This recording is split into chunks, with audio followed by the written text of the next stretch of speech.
All right. I think we're live. Awesome. Hello, Internet world. Happy Monday. Lots of teachers in our province are back to school today, including me. So, hope everybody survived their first day of waking up early in 2 weeks.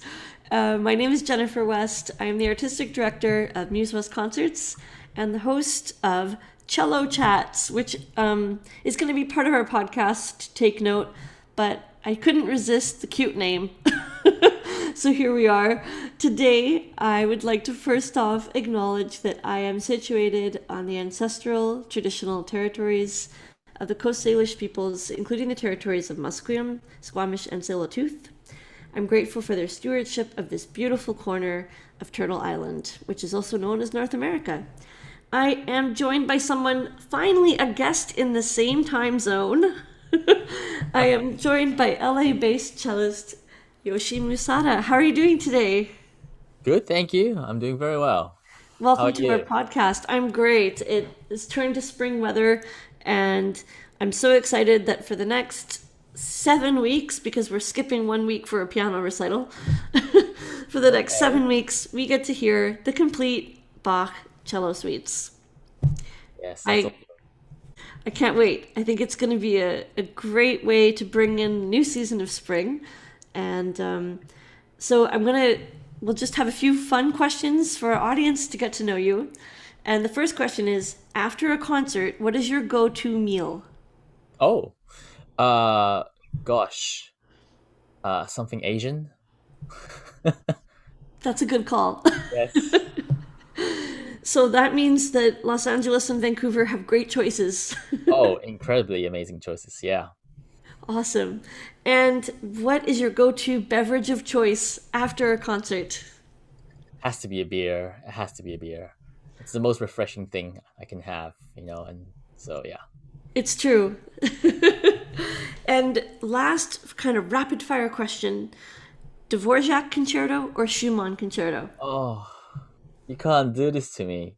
I have That's to. asking me to choose between my children. That's Which child will survive? You know what? For now, I'm actually gonna say Schumann. I'm just very much into his music right now, and there's something so personal about it, and that's for me. That for me is appealing to me a little bit more than the one of the greatest pieces on this planet, which is the Dvorak Concerto. Yeah. And Schumann also wrote music for cello and piano, the five folk tunes, and I believe the three romances as well. No, I don't. I believe the romances were written originally for oboe. Um, Were they transcribed? Yeah, Stephen Isserlis, for example, have transcribed them and played it on the cello, amongst other people as well. But we have the Fantasy-Stücke that was written for the clarinet, which we play also. Oh, those are the pieces I'm thinking of. Those are Yeah, fantastic too. and also we play the Adagio and Allegro, that piece for horn originally. We also play that as well. That's another great one. Do we know if Schumann liked Bach's music? Do we have any information on that? Oh goodness, I don't know personally about that, but that would be interesting to find out. I would like to find out too. I know that Mendelssohn was really involved in the rejuvenation of Bach being performed. Mhm. So hopefully Schumann was part of that as well. Our audience is going to get to know you a bit better. How old were you when you started to learn the cello?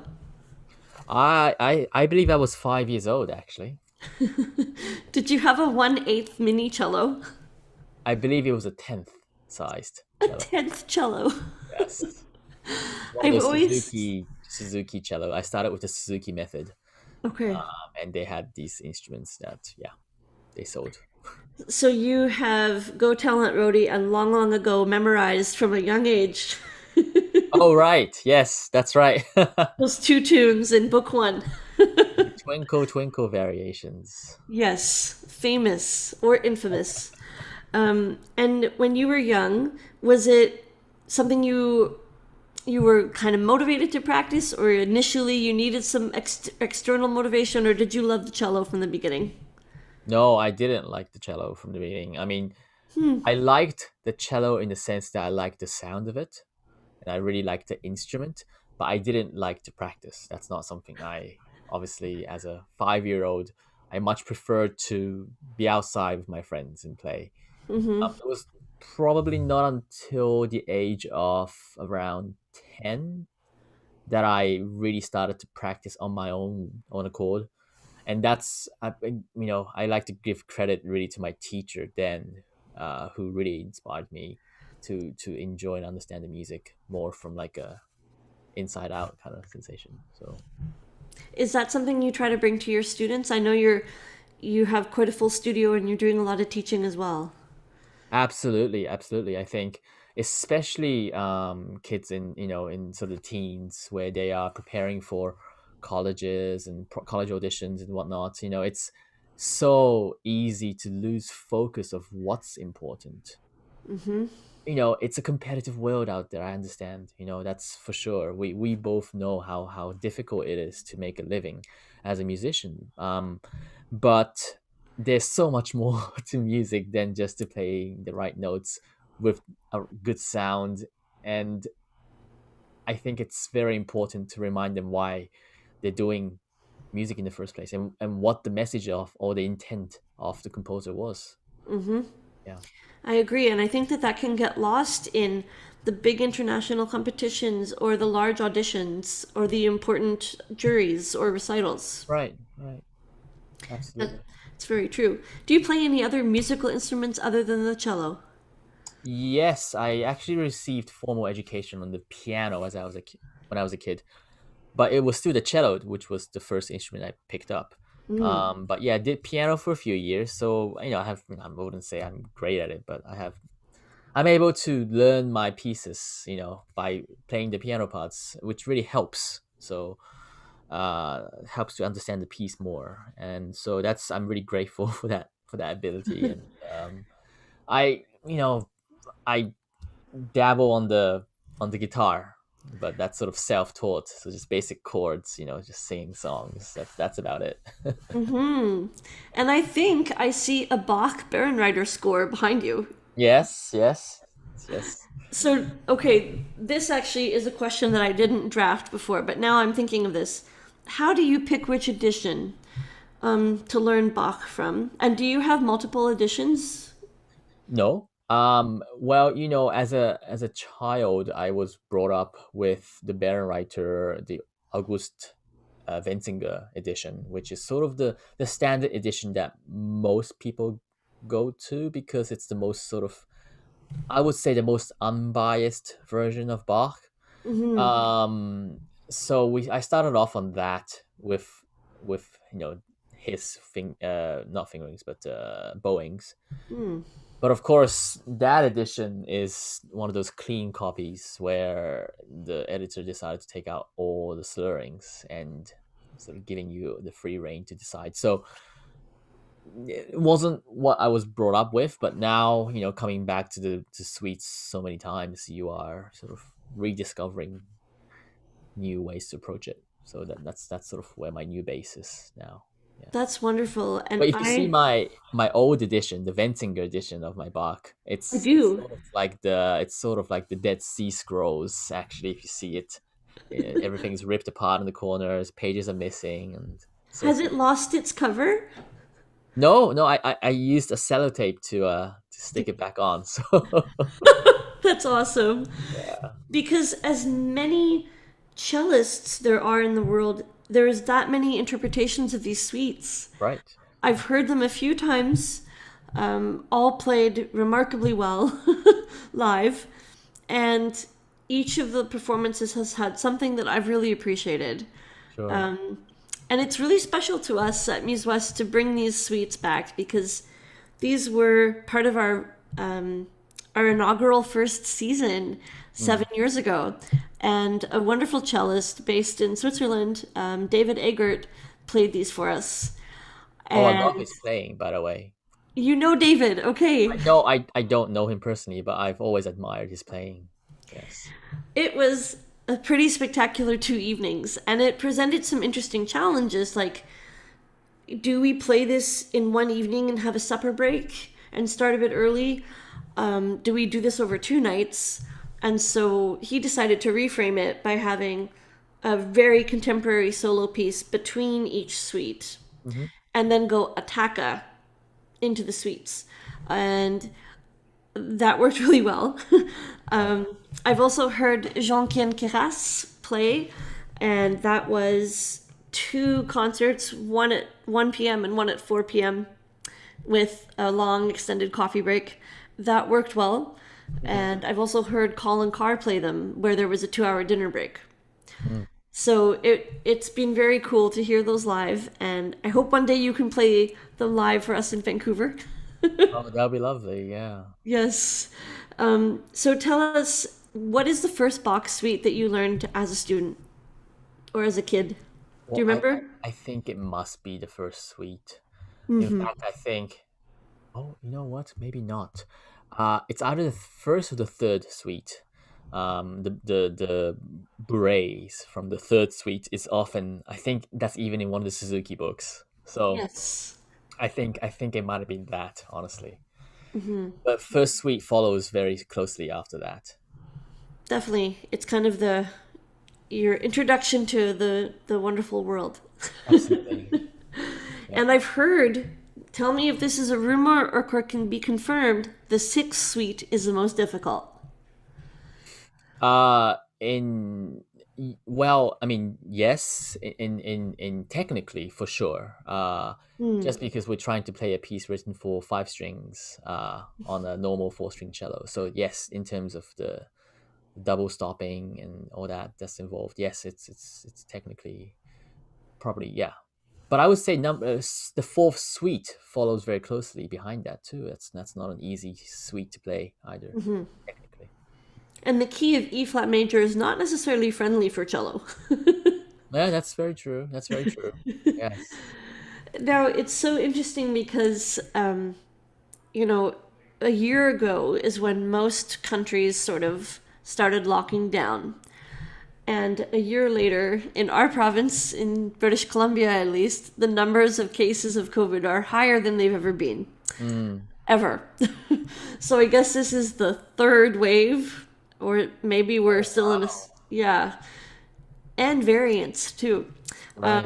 But I've heard multiple times people saying, I can only listen to Bach right now, or Bach has been my refuge. Hmm. How have you experienced Bach during this pandemic, and why do you think people are drawn to Bach in this historical period that we're living in? I mean, that's really nice to hear. And but honestly, I'm not surprised that people found Bach to be such a yeah. People found Bach to be, such a saving grace during these challenging times. Um I think I mean there's definitely a reason why his music has lived on even after so many years, and even to this day people are still discovering and rediscovering Bach. There's a reason for that, I think, and even for us musicians, we keep coming back to the suites. For cellists, it's the suites; for violinists, it's the sonatas and partitas, and these pieces for us are like it's sort of like the Bible, really. You know, Yes. you you come to these suites, you learn them once, and you felt like you've learned a certain amount. You let it be, you come back to it, and you feel like, oh my gosh, how could I have missed such a significant essence of this movement or whatever, right? You learn even more. And then this process you sort of repeat over and over again. So even this time, as I was recording the first suite, obviously it's a suite that I've played from a young age, but even now, I'm discovering new things in this music, and that's just a testament to the greatness of his music, really. Um, and so I don't know if that's sort of maybe that kind of answers your question, but For I think sure it also does. his music. I often describe Bach's music as sort of a third person view music.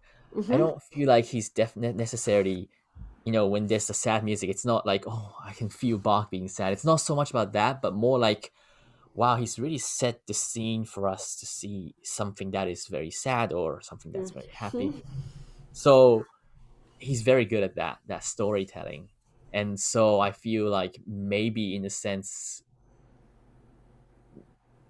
I don't know if people find that being one of the reasons why they get drawn to his music.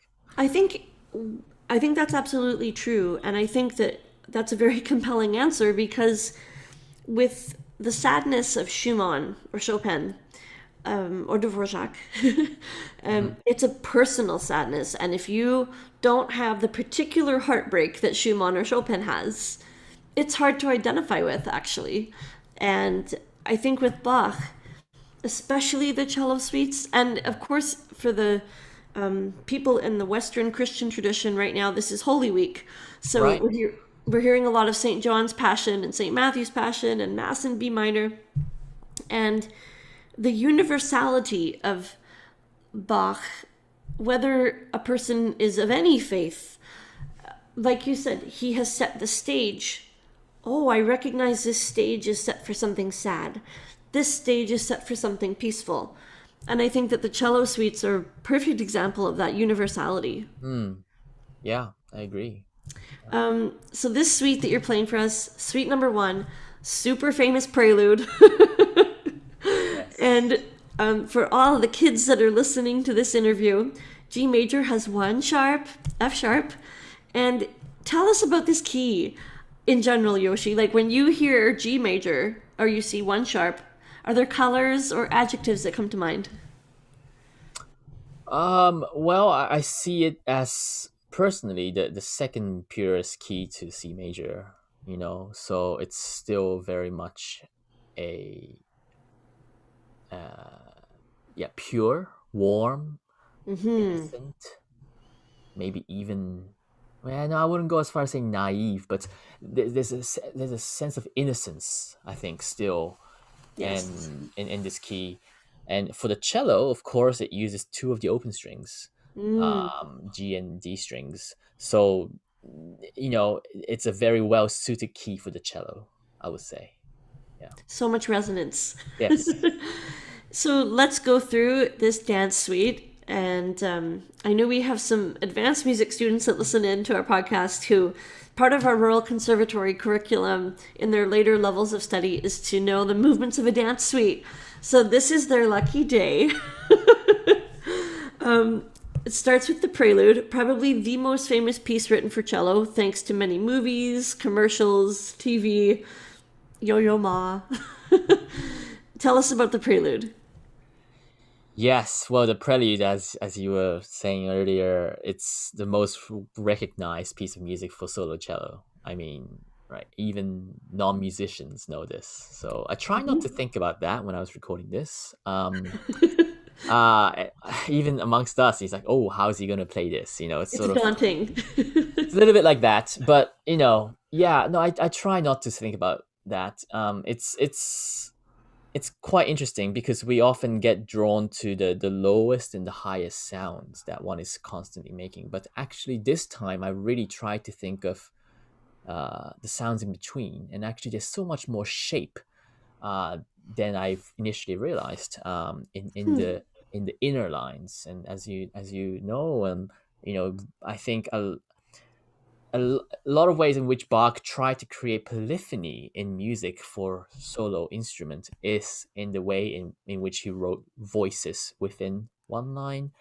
Because obviously, there's no, it's not, we're not able to play as many notes as he was used to, like on a keyboard instrument. So I'm constantly seeking out what's important in each line. But I think this time around, I really felt drawn to understanding more of the inner lines, and I feel like that's revealed to me once again. This is a whole new world. That is a wonderful observation that I hope I can make in my own keyboard studies for Bach. And my teacher hopes that I'm probably making too. The importance of those inner lines. And I often think about how string players for these wonderful solo sonatas still have those inner lines. And I'm starting to recognize that in the keyboard writing too. Hmm. So that's great. And then we move on to, and if the kids are listening, the first mandatory dance in the suite is an allemande. So tell us about this Allemande. It's quite lovely. Oh, this is perhaps one of my favorite movements in this suite. Mm. Yeah. Um, yeah, Allemande is a German, I think German or origin, I think it has. And in this Allemande here, I feel like, we often have to view these suites or these movements um, harmonically. It's often uh, we have to understand the harmonic progression in any Bach movement. But this one, I feel like there's a of course there's these harmonic checkpoints, but it's such a beautifully lyrical movement that you can't ignore the horizontal view of music as well. And so, yeah, this is perhaps one of the more beautiful movements in the entirety of the six suites, I think. And I think for me, the personal challenge for me with this suite, with the Allemande and the other movements, is the simplicity of it actually. Hmm. And you mentioned, well, the sixth suite, the fourth suite, they're very difficult suites to play. But actually, for me, I find the simpler the music, the more difficult it is. Um, Like Mozart. like Mozart, yeah. So for me, this suite I find actually one of the more difficult movements suites to play Mhm. because of its simplicity and to make something without making it sound like you're trying too hard either. It's so true. Yeah, And with Bach, it is hard to make things not sound difficult because it is really difficult music, and yeah, it's hard to hide that. yeah, And that is tricky. The next dance is the courante. Tell us yeah. about the courant. Yeah. Oh, this is a very lively, as most Qurans are, a lively movement. And the voicing in this one is very very clearly written, I would say, and so it's very fun. It have one is able to have a lot of in like conversation by myself kind of thing. So you can really Nice. hear that sort of happening back and forth all the time. It's very yeah, it's just very lively once again. But then it's lively in a way a 10-year-old boy would be playing outside. That kind of lively, like there's no care in anything else but the moment and Hmm. enjoying himself. So that's the kind of movement I'm this one. really grateful that we get to kick off this cello journey with suite number one.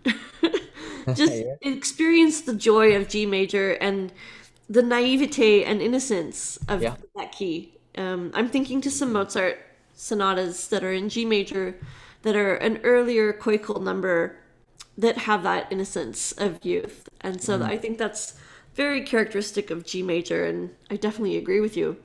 Yeah. And then we come up to this moment of peace, the saraband. Yes, yes. Moment of peace indeed. And when you compare, say, this Saraband to, say, the fifth suite Saraband, I mean, it's a completely different sound world, even though it's the same dance. Hmm. And different intention, different emotions. So for this one, the first suite, it's yeah, moment of peace is such a great way of presenting it because it definitely is. It's sort of you find solace in a sense in once again in its purity. And maybe we should talk about the characteristics of a saraband, of Yes, please. stress on the second beat. And so that is very evident in how he wrote in certain chords on the second beats. So you feel that lilt from the first to the second beat always. Hmm. That's sort of what keeps the music going. And that lilt is really hard to achieve. Yes. Yes. Yeah, Oh, I is agree. it ever? It's a challenge. Now, I think my favorite movements of this suite are the minuets, one and two. They're Uh-huh. so sweet. Tell us about these delightful minuets that kind of get snuck in between the saraband and the final movement. Yeah. Honestly, I mean, I hope I'm not insulting anyone when I say this, but it's the most carefree movements for me. Mm-hmm. I feel like it's the one that you can really just let's just sort of have fun, let go and have fun kind of movements. Definitely. So yeah, it's definitely probably the most fun movements. And of course, the second minuet in its contrasting is always going to be contrasting, and you know it's in a minor key, has a more introverted feel to it. Something that maybe just brings you in a little bit, but then once again you're released back into the wild, you know, after the da capo. That's right. And overall, this suite is quite extroverted. Yes, yes. It's outgoing for It's sure. outgoing, but it's not like outgoing in a you know showy or flashy No. way like perhaps the sixth suite might be. This one is more just because this is who I am kind of outgoingness. Yeah. Yeah, that's So once sixth again, it's suite. like a child, you know. Yeah. The Yeah. sixth suite really puts itself out there. Yes, yes. There's some intention in that outgoingness. Yeah. For sure. And finally, we have the last compulsory dance of any Baroque suite. We have the jig. Tell us about this wonderful jig that concludes this suite. Yeah, the jig. This one is in compound time, so the only movement that's in 6/8. In fact, a lot of the jigs I think are in compound time when I think about it. Hmm. Um, but yeah, it gives that different sense of lilt in the music. Reminiscence of even almost like an Irish jig, you know. But yeah, it sort of brings us to a very lively sort of conclusion to this suite, and fittingly in the character of once again this sense of just innocent innocent joy, and the use of 16th notes I would say adds that little taste of virtuosity Yes, within this movement. I agree. Definitely. We're looking forward to hearing that. And our final question today is, and I see the Baron Writer score, and we've Yeah. talked a bit about this. Bach leaves a lot of decisions up to the performer, Mhm. especially when you mention the score that is completely devoid of bowings, fingers, all that stuff. Tempo, articulation. He didn't really tell us a lot of these things, if any at all. So I'm wondering what guides your musical choices when you are preparing to perform Bach or when you're just playing Bach for your own enjoyment. How do you make these decisions about bowings, articulation? Mhm. Well, you know, I'm sure this is something the other five cellists are going to touch about too. But you know, for us, we don't have access to Bach's original manuscript, right? True. It was lost. So the closest thing we have are these five sources that we have. We have Anna Magdalena's source. We have the Kellner. I believe we have also, gosh, anyway, there's like the first edition that was released in Paris, and then so we have, so this book actually came with a whole stack of sources, of other sources. So you know, that's one way to sort of figure out through your own lens what you think Bach might have meant with certain phrasings, Hmm. because the problem with Anna Magdalena's manuscript, which one might think naturally to be the most accurate, right? Because you know his wife, his official copyist, whatnot, but it was kind of very she was very rough with some of the slur markings, so you don't know, oh, does it go from this note to that note or not? It's very vague, can't really tell. So I think yes, you can use. So what I do is I use Anna Magdalena as sort of like the base, but still keeping in uh, an eye out for the other editions. If something's not clear, look at see what other editions have done. And Hmm. if it's significantly different, then you think, okay, what was their intention? But ultimately, I think, I mean, so that's how I've come up with my base approach, like base bowings and whatnot. but then I think in the end I do end up changing a lot of things because I want to bring out certain things in the harmony or in the voices. So I start with that, but then I just, depending on what I want to bring out in the music, I change things around there, and that once again changes over time for me as well. So you It can does. there's a lot of like eraser marks on my music because yeah. I can imagine it over time it gets worn out and there's pencil Well, and eraser. that's right, that's right, or just too messy to see. Have you tried playing this on a Baroque cello with no end pin and a Baroque bow? I did when I was in college once. I took Baroque lessons and I did give a concert on the first suite actually on a Baroque cello. So that's a totally different experience for sure. For sure. And the last question before we move on to hear this wonderful performance is, do you have a favorite recording of these suites? Oh boy. You have to I pick your mean, favorite child again. yeah, I mean, it's hard. I cannot tell you one recording that I love. I mean, I do go through several. Of course, I am biased to my teacher's recording, my former teacher, Ralph Kirschbaum. Mm-hmm. His recording, I'm very much biased, because I'm convinced in so many of the things that he does because I was his student for so long. But then, of course, I actually tend to go back to more historic recordings now, like Casals and Mm-hmm. even like Fournier. Actually, you know, maybe it's not to everyone's taste, but I see something very personal in those recordings, and they're not just because they felt like, well, I mean, Casals. I mean, he really is quite something. Especially as I was preparing for this, I just gave Casals a listen once more, and I just feel like, no, everyone, no, it's he's definitely not like romanticized things or not. There's so much actually core in the sense of approach, the foundation of things in his interpretation that I found it refreshing actually. Mm-hmm.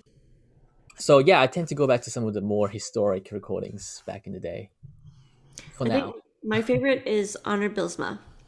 Oh yeah, mm-hmm. Yeah. Yes, for sure, for sure. Yeah. And as I've been preparing for this cello 7 week marathon with 1 week of piano interrupting, biased, I came across Peter Wispelway's recording Mm-hmm. and I liked it a Yes, lot. that's very nice too. Oh, there's so many wonderful recordings for sure. Yes. Some of my other favorites would be Isolus, um, Maisky. I actually like very much. And as you Hmm. can tell, I think it's a broad spectrum I'm listing here, and people might think, oh, you like Maisky and you like Isolus, you like and Bisma at the same time, but I feel like they each can have so many, so they each have different things they offer, you know. They do. So I It's think important to keep people open about appreciate. that and listen to them. Yeah, yeah, absolutely. Definitely. Well, we are about to listen to the first suite played by Yoshi Masuda.